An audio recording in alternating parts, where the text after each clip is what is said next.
18:00. Час новин на АТР. 30 жовтня, 1341 день анексії Криму. Час новин на АТР. У студії Ескандер Мамедов. Україна завтра подасть в ООН резолюцію про порушення прав людини в окупованому Криму. Про це заявив міністр закордонних справ України Павло Клімкін на спільній прес-конференції із міністром закордонних справ і співробітництва Королівства Іспанії Альфонсо Дастісом. Клімкін наголосив, резолюція буде надзвичайно сильною. Нагадав, що мав телеміст з Кримом із членами Меджлісу. Вони визначили подальші кроки щодо прав людини в окупованому півострові. Міністр уточнив, що українська сторона вже погодила підходи щодо підтримки даної резолюції із своїми партнерами.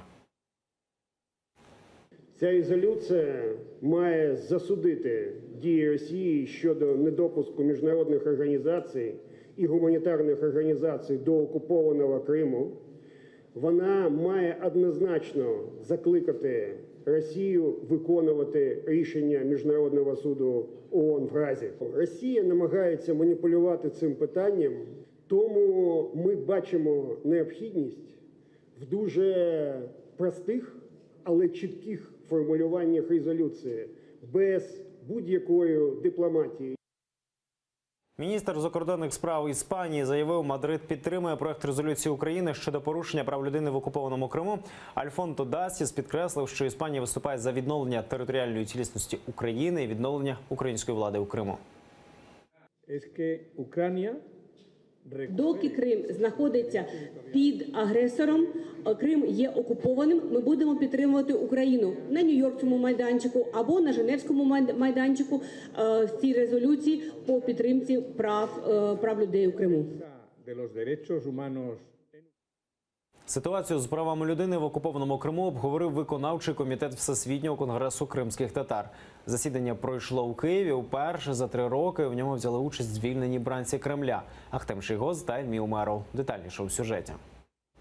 Приїзду звільнених Ільмі Умерова та Ахтема Чийгоза тут чекали найбільше. За цим столом їх не було більше 3 років. І сьогодні вони нарешті серед своїх.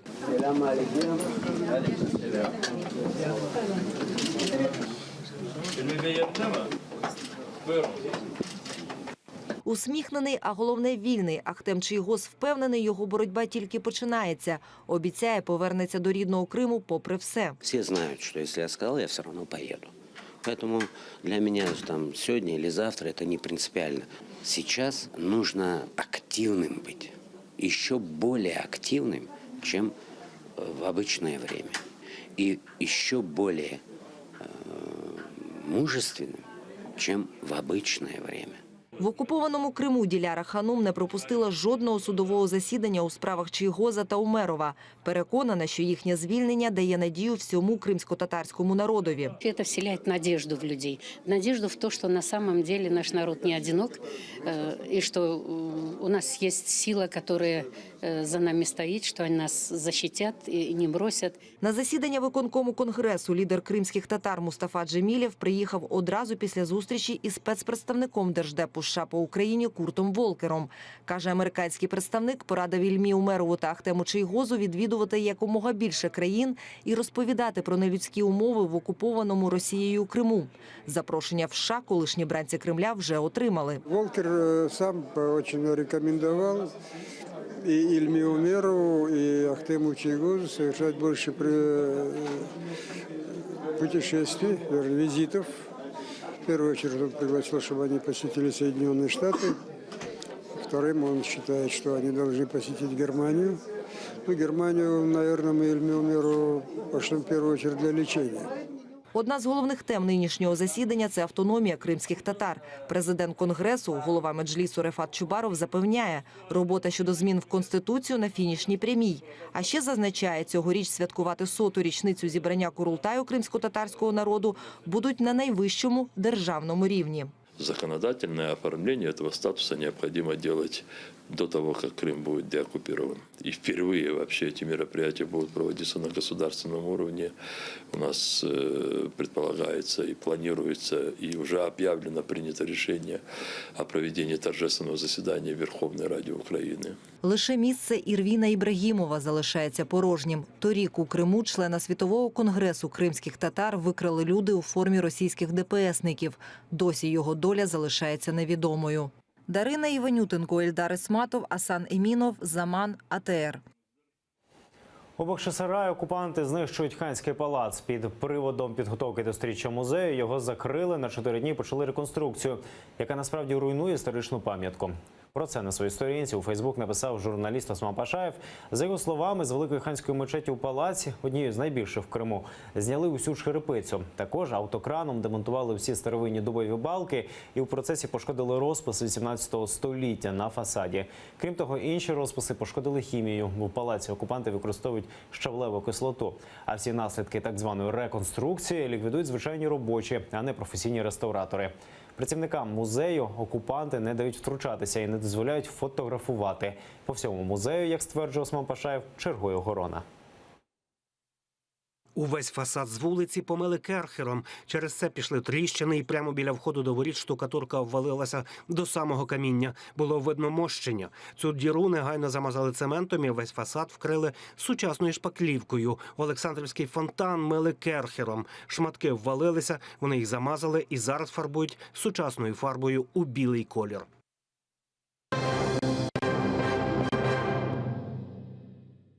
– 4 жовтня прокуратура Автономної Республіки Крим розпочала кримінальне провадження щодо привласнення ханського палацу у Бахчисараї. На Прикарпатті повалені десятки дерев, травмовано 8-річну дитину. Карпати засипає снігом, у горах дме сильний вітер, знеструмлено майже 400 сіл. Негода вирує у Західній Україні. Другу добу рятувальники розбирають наслідки буревію, що прийшов з Європи, звітують синоптики. Про все це далі в сюжеті. Негода, що розпочалася напередодні, триває й досі, наробила лиха у 10 областях країни, зокрема західних. На Прикарпатті через шквальний вітер дерево впало на дитину. 8-річного хлопця шпиталізували у важкому стані. У лікарні він вже пройшов курс інтенсивної терапії. Множинні переломи кісток тазу та лівого стегна. Стан дитини був важкий, такий, що вимагав лікування в спеціалізованій дитячій лікарні. Він зараз при свідомості, він свідомості не втрачав. Планується оперативне лікування цього, в першу чергу, переломаного стегна. Скуйовджені металеві паркани, дерева, що повиривало з корінням, обірвані електродроти. Рятувальники Івано-Франківську ліквідують наслідки негоди.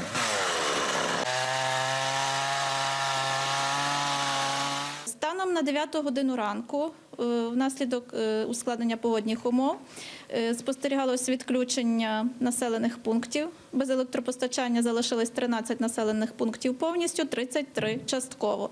Проїзди Вишківський та Яблуницький перевали знаходяться у проїжджому стані. Швидкість вітру на Прикарпатті сягнула 20 метрів на секунду. Найбільший вітер вирував уже на високогір'ї Карпат – 40 метрів на секунду. Українці охоче поширюють аматорські відео у мережі з засніжених Карпат.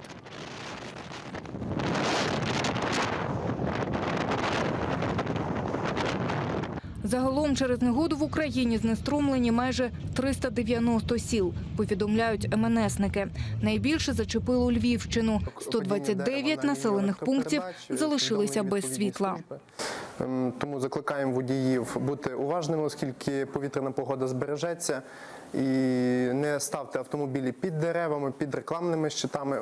Наразі синоптики не дають втішних прогнозів. Негода в Україні збережеться. Зокрема, ще добу очікується шквальний вітер, дощ та ожеледиця.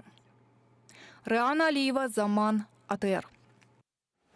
Тим часом кримські синоптики обіцяють сніг і на півострові. Найближчим часом в горах Криму випаде перший сніг, а в степових і передгірних районах – дощ із снігом. Опади будуть невеликими і помірними, повідомляють у гідрометцентрі. Керченська паромна переправа тимчасово припинила роботу. Українська негода – це відголоски буревію Гервард, який вже забрав життя 6 людей у Центральній Європі. Причиною смерті 4 з них у Чехії і Польщі стали повалені через пориви вітру дерева. Ще 2 людини загинули у Німеччині. Про наслідки негоди далі у нашому огляді.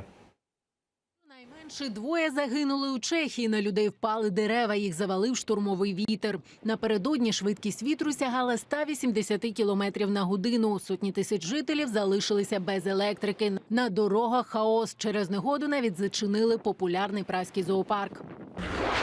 Через шторм Гервард вийшла з берегів річка Ельба у Німеччині. Увесь центр Гамбурга затоплений. Усього в Україні загинули 2. На одну людину впало дерево, ще один чоловік потонув у річці у Нижній Саксонії. Кілька жителів травмовані. Зокрема, у Берліні на людей впали рештування. Там, а також у кількох інших північних землях порушено роботу залізниці. Deutsche Bahn навіть відкрила стаціонарні вагони для мандрівників, які застрягли в дорозі.